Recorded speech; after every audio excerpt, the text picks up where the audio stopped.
Howdy, I'm Karen Winkelmeister, and welcome back to the Coyote Den with Mark Gerbers, Frank Yellowhair, and Christine Smith. Today we have a special guest, Ashley Farron. It's actually Ashley, and wow, I just feel so welcomed. Thank you, Karen.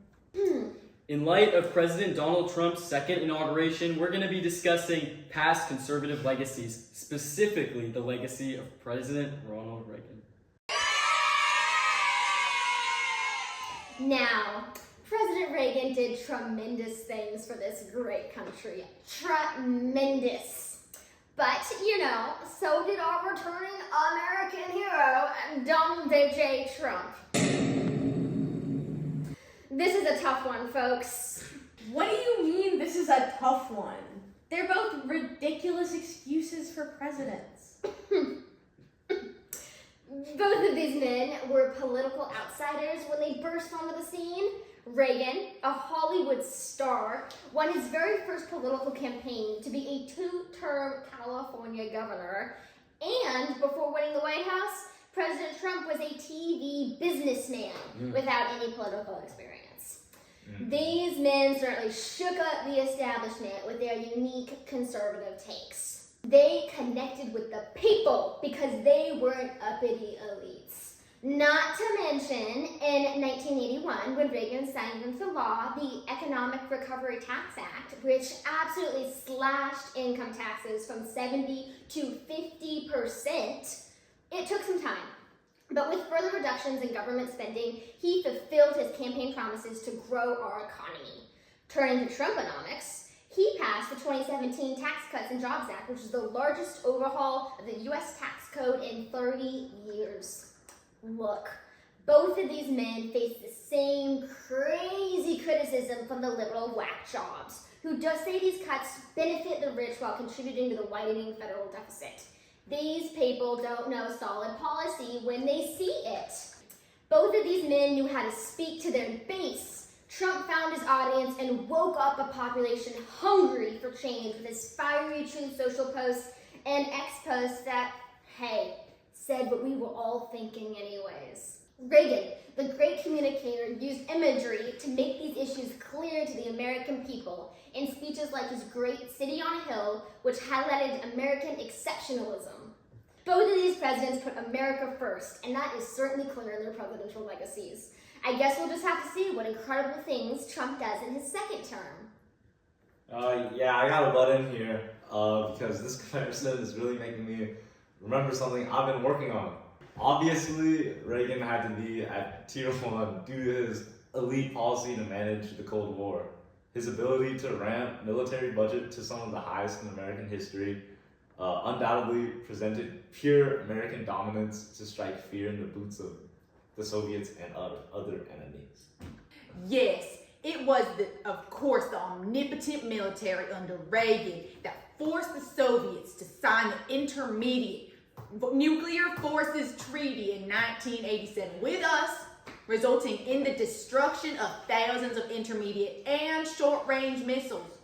As they knew, they had to take advantage of the merciful offer from Reagan while it was still up in the air. Yeah, and I have to say, Carter at the bottom is so fitting because look at Reagan's superior international policy to his predecessor.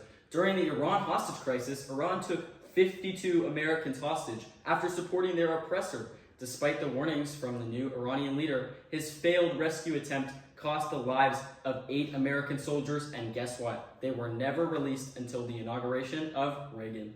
This list is ridiculous. This is cherry-picked evidence. President Carter was one of the most humanitarian leaders this country has seen in recent history.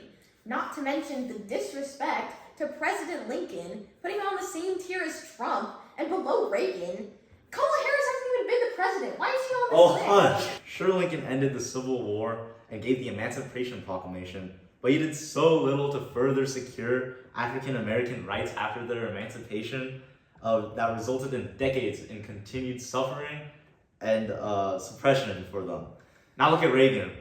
Just to name a few, not only did he appoint current Supreme Court Justice Clarence Thomas to the Equal Employment Opportunity Commission, but he also appointed the first female Supreme Court Justice, Sandra O'Connor, breaking countless more social barriers than Lincoln or any other president could have dreamed of. Yep, I totally agree with Trump's ranking after my comparison. And I actually like the inclusion of Kamala. It feels like a good honorable mention to highlight the pitfalls of those in tier 4.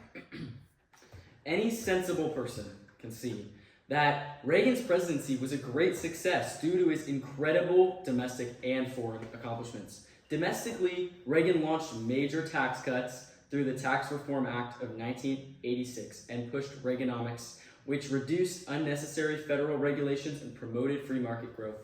The man brought huge economic growth, millions of jobs, and restored pride in America and confidence in the government.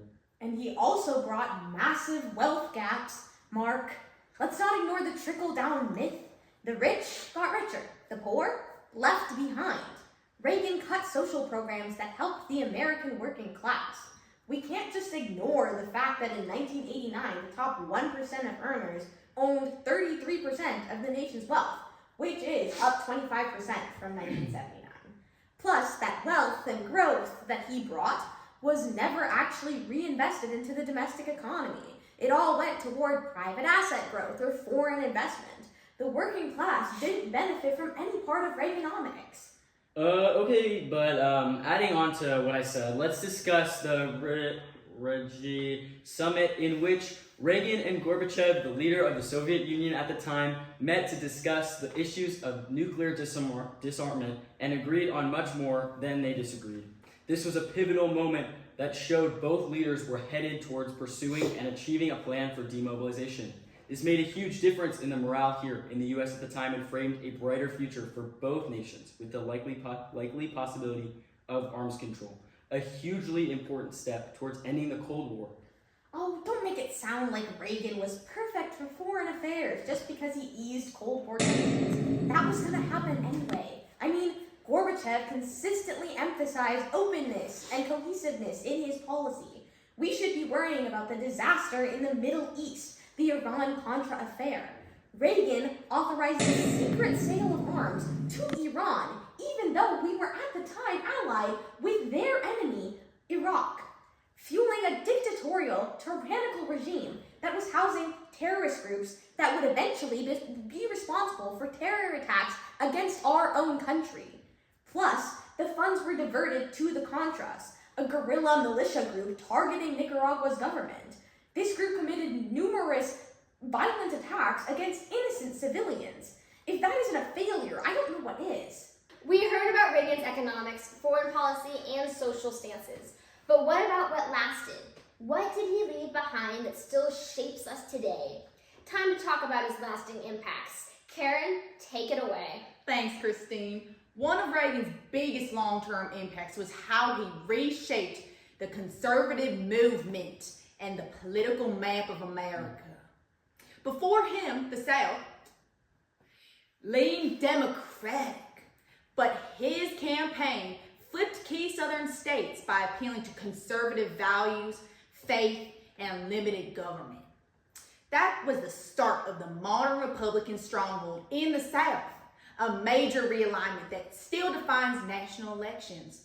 He also gave rise to a new kind of conservatism, one that wasn't just about taxes, but about patriotism, faith, and identity. Karen, that's just the executive side. Let's talk about the courts. Reagan appointed Justice Antonin Scalia, one of the most influential Supreme Court justices of our time.